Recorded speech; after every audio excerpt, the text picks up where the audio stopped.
Shalom, salam berkat dari kami untuk pendengar sekalian.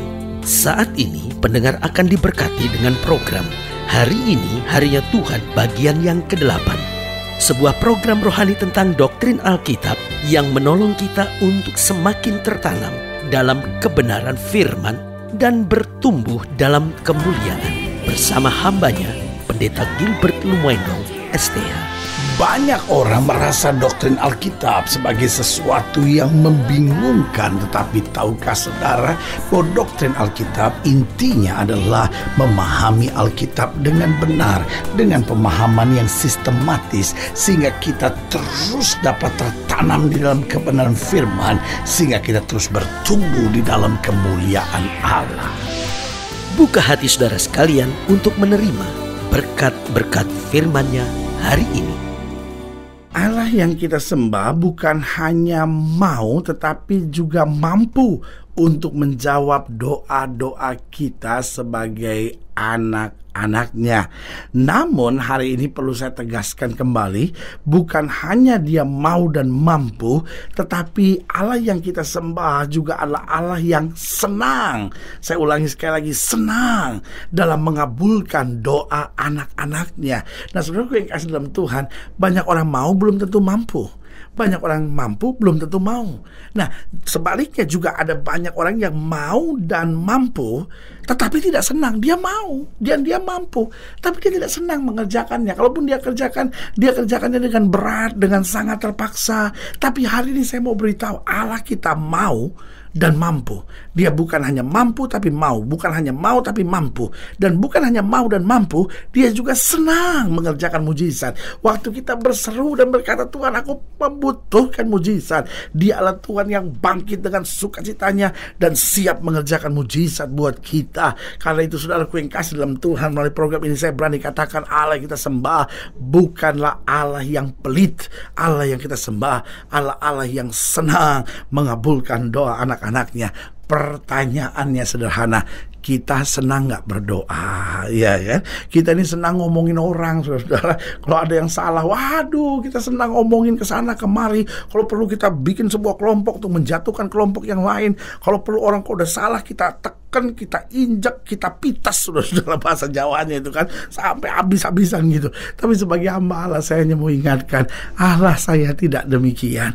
Allah saya ketika saya salah, ketika saya jatuh, tangannya terbuka dan berkata, mari kamu yang letih lesu dan berbeban berat, aku akan beri kelegaan kepadamu. Karena itu saudaraku yang kasih dalam Tuhan, jangan pusinglah untuk apapun. Belajar bawa segala pergumulan kita dalam doa.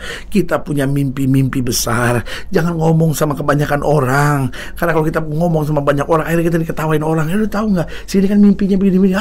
Orang aneh tuh, orang aneh. Kita jadi bahan ketahuan orang.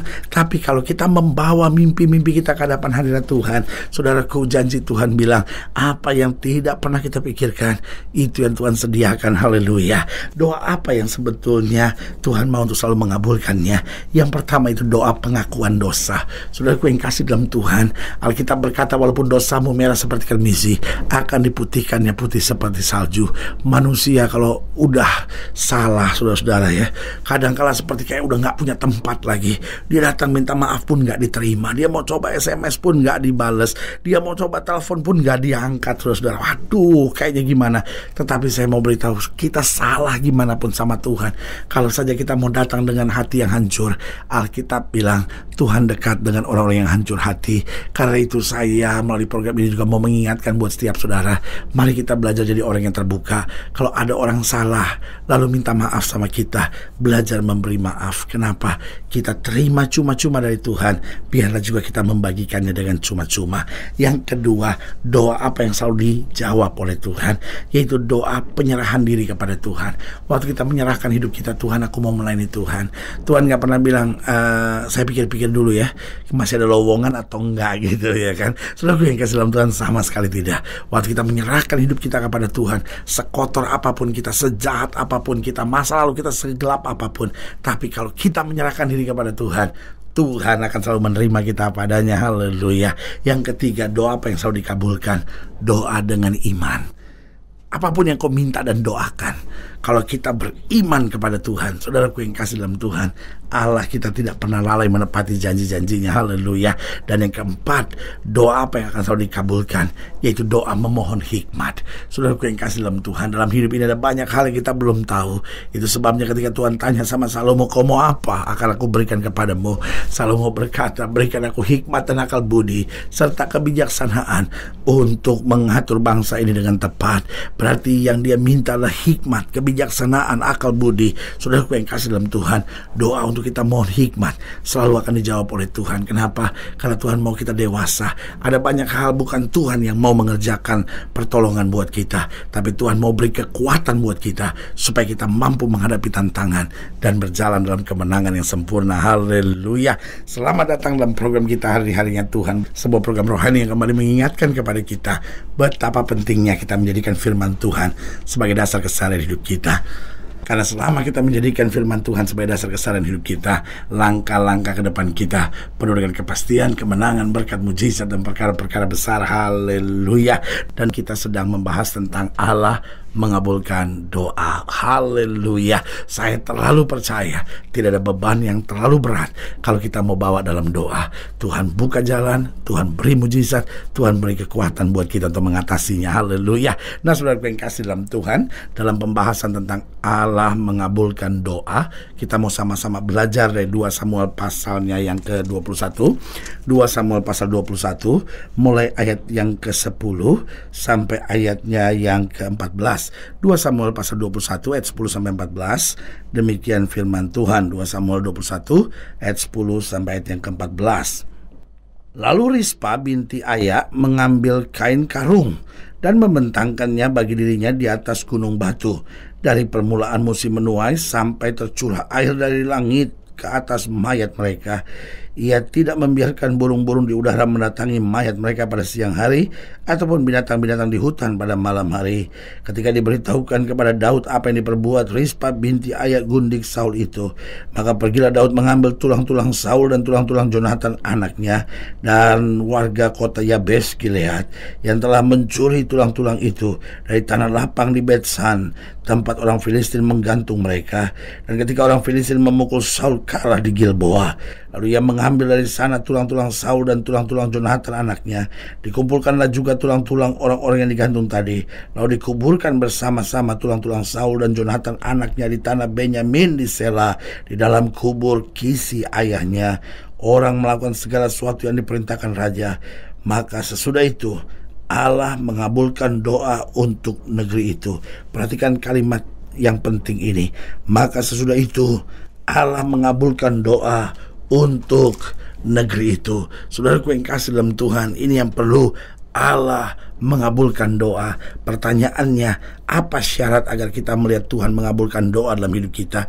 Yang pertama, kita perlu mau bertobat dengan sungguh-sungguh. Saudaraku yang kasih dalam Tuhan, mau bertobat dan hidup sungguh-sungguh, ini penting sekali untuk menjadi awal jawaban doa. Saudaraku yang kekasih dalam Tuhan, karena saya nyatakan tadi dengan tegas bahwa doa yang pasti dijawab adalah doa pengakuan dosa.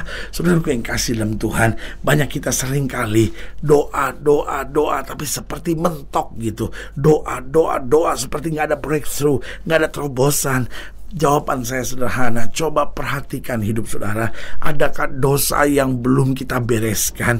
Saudaraku yang kasih dalam Tuhan, selalu saya percaya dalam hidup ini tidak ada dosa yang terlalu besar yang Tuhan gak bisa ampuni, tetapi juga tidak pernah ada dosa yang terlalu kecil sampai Tuhan abaikan begitu saja. Dosa kecil ataupun dosa besar, semuanya harus kita bereskan di hadapan Tuhan. Karena waktu kita bertobat sungguh-sungguh dan mau hidup dalam kesungguhan, di situ Allah akan menyatakan kemuliaan. Doa-doa kita dijawab Tuhan. Haleluya. Yang kedua, saya pelajari apa syarat untuk kita dapat melihat Tuhan dan Tuhan mau menjawab dan mengabulkan doa-doa kita. Yang kedua, kalau kita mau memiliki hati yang bersih, Alkitab dengan tegas berkata, siapakah yang boleh naik ke gunung Tuhan? Orang yang bersih hatinya dan bersih tangannya. Artinya apa? Tuhan mau kita berdoa bukan dengan hati yang penuh kemunafikan dan keserakahan. Karena itu Alkitab berkata, berkata kamu tidak dapat apa-apa karena kamu tidak berdoa. Dan juga kamu berdoa, tetapi kamu salah berdoa, karena semua yang kamu minta hendak kamu habiskan untuk kepuasan dagingmu sendiri. Artinya apa? Tuhan tidak mau kita berdoa dengan hati yang kotor. Karena itu Alkitab bilang apa? Kalau kamu mau persembahan, lalu kamu teringat akan sesuatu yang belum beres dengan saudaramu, tinggalkan persembahanmu, bereskan dulu. Artinya apa? Tuhan mau kita bukan hanya bertobat dan hidup dalam kesungguhan, tapi Tuhan juga mau kita memiliki hati yang bersih, tanpa keserakahan, tanpa kebencian, tanpa kedendaman, tanpa kepahitan dalam hati kita. Yang ketiga, apa syarat kita untuk melihat Tuhan mengabulkan doa? Yaitu kalau kita mau selalu berjalan dalam ketaatan. Saudaraku yang kekasih dalam Tuhan, hari-hari ini cari orang semangat banyak, cari orang yang taat susah, saudara-saudara. Wah, di gereja kalau ada puji-pujian soal ngelompat, wah lompat-lompat semua, saudara-saudara. Tapi pertanyaannya, taatnya pada firman Tuhan.